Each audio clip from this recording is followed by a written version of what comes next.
Josh, so this is a good question I got from somebody. It's about fear. It's from Cardiflex, and some other people have been wondering about this too. And this is a total core issue in being human, because of you can say the strongest instinct we have is self-preservation. So then fear is going to come up. I don't care who you are. I don't care who you are. Enlightened. Somebody puts a gun on you and your family, you're going to feel a sense of fear. That's normal. Okay? I've said before, we don't become robots because we know something about non-duality or we've awakened to our true nature. So the thing that happens though is our instincts, our natural instincts, they get carried away. They get excessive.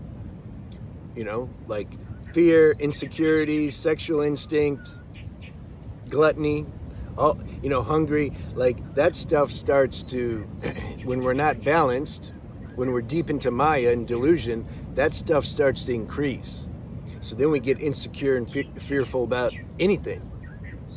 And we start projecting into the future. Like, especially the main things around fear, you can say, is if your body is unwell, particularly if you have a chronic health situation or mental imbalance. These are the best blessings too, by the way, because it forces you to go deep and recognize our true nature, which is beyond fear, because it doesn't have a form or a body. Nothing can hurt it. Something recognizes that. But still, fear can happen. So you have certain health issues can cause fear, relationships, somebody you love maybe or did love, now you're breaking up, so there's this detox process, like, oh, and then, or if somebody you love, your family, your mother, or your father, or your spouse, if they have like a terminal illness, or if they die, or if you know they're gonna die, this anticipation about these things, that's what causes, that can exacerbate the fear and the insecurity and everything. So he was asking though, he's like, this is a good question. See, he's doing contemplation. That's why I like this channel, because you're already hip to the importance of doing this introspection, not just normal introspection, subtle introspection. This is how you catch out the real ego. The ego lives predominantly in the subconscious mind. So it's kind of this background static noise that subconscious means tendencies. They haven't made it to the conscious, so they haven't formulated a picture or an actual thought. There's just kind of this static, this fear, you know, displaced fear that you can't really name. And so that stuff plays. And that's the main obstruction, you can say, to awakening, right? But first we got to deal with conscious stuff. Okay, that's cool. There's therapy and stuff like that. But the next level, subconscious, that's deeper. You need a spiritual practice to help you deal with that, because who you truly are is beyond subconscious. So unless there's some realization of this natural formless state in you, you're not going to be at a high enough vantage point to notice these subtle tendencies that you can say that's subconscious. And by the way, when the body dies, this is what determines where our subtle body goes. It's tendencies. We don't die and then have a thought and say, oh, I'm dead now. Like, no, it's more of a tendency. You just kind of, it's about vibration, what you've done in your life, the consciousness that you've gained. That's going to kind of determine where you go. And that's the same thing too if somebody did some of these really strong plant medicines. This is how you hear about people, they do some psychedelics, they just go crazy. They kill themselves or their friend, they think their friend's the devil and they got to kill him, or they jump around town naked and stuff like that. Why? Subconscious darkness, the tendencies started controlling them, because they weren't, the conscious mind, the cognitive mind was kind of like pushed away. The psychedelics stopped that, so there was only the subconscious. I feel that's very similar to what happens when the body dies. Anyway, somebody's making fun of me because I go off like that. Don't you like that though? Like to be spontaneous? I'm not a scholar to where I just like, okay, I wrote this, I'm gonna follow exactly. That's boring. So he was asking me the question. He's like, are these fears actually real? Are they because of a situation? Like, are they justified, basically? Or is the real problem is there's just a general feeling of unsafeness. Like, do I just need to just feel safe? That's what he was asking. Is the problem that a situation's causing the fear, or is there just a kind of a underlying constant fear that seems to be present? Yeah. Of course it's that. Situations can exacerbate that, but that's the main core. Because here's the thing. Man, there's millions of ways.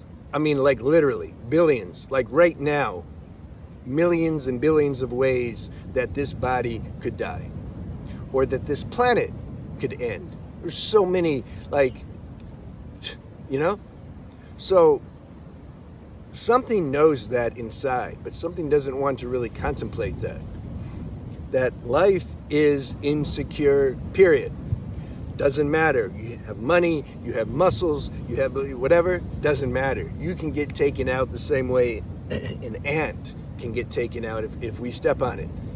You see? There's a higher force that's running this life and this show in you. Something knows that. Something's not okay with that, though.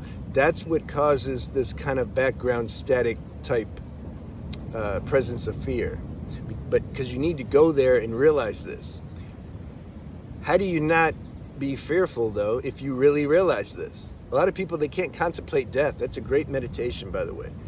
Some people just can't go there. I had a girlfriend once, and I was like, we were having this conversation. She's like, yeah, something just can't go there. I know.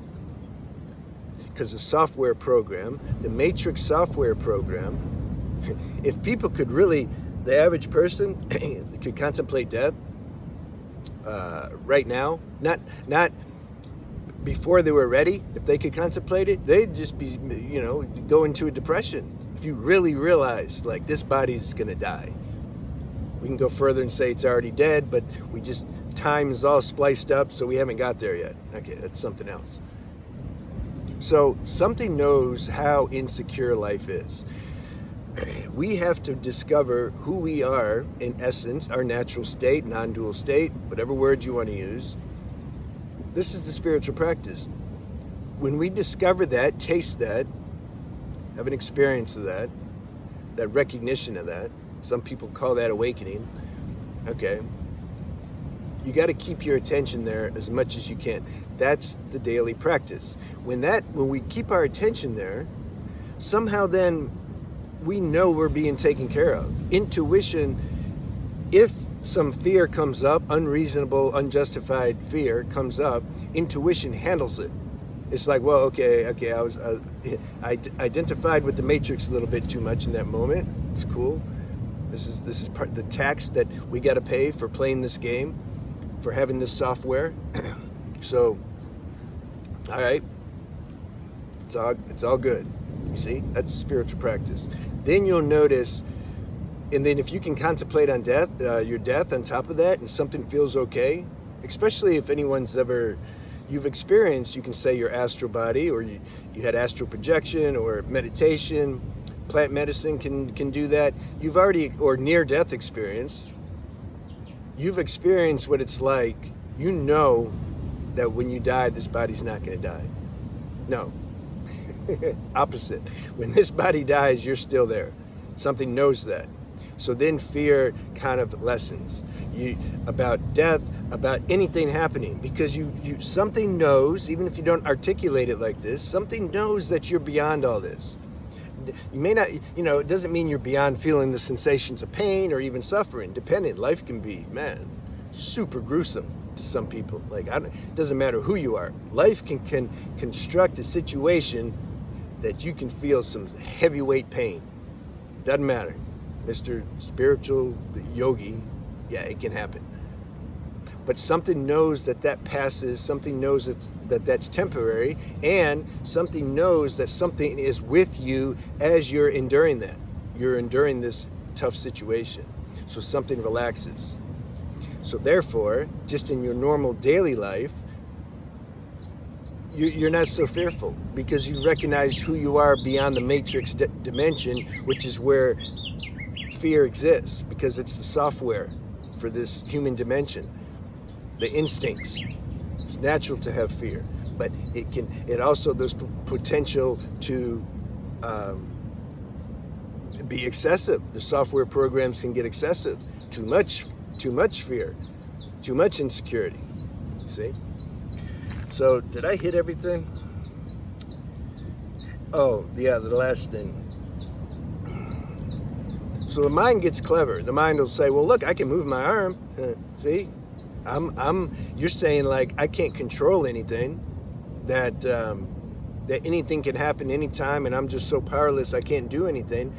It's the life force that's doing everything. This individual identity concept, that there's a me that's actually doing something, and that there's a me that can control situations and external events and modify all that. It's the life force that's doing that. It's God's will, consciousness, that's doing that. There's not a me that's doing it. You see? I can move my arm because the life force is available to do that. Somebody else, they can't move their arm. There's some people, remember Christopher Reeves? That was a little ironic, wasn't it? He played the movie Superman, and then he got to where he couldn't do anything. He just stuck in this chair. I guarantee his spiritual growth skyrocketed after that. I'd like to talk to him now. How you feel? He couldn't do anything. The life force, that karmic situation, prevented him from being able to even move his body like most of us can. See, there's not a me that's doing anything. It's the life force acting on behalf of the divine will that's doing everything. So that might be another topic though, like who am I really, or something, you know. It's a good contemplation. There's no answer to that. The contemplation is the answer. All right, have a good day.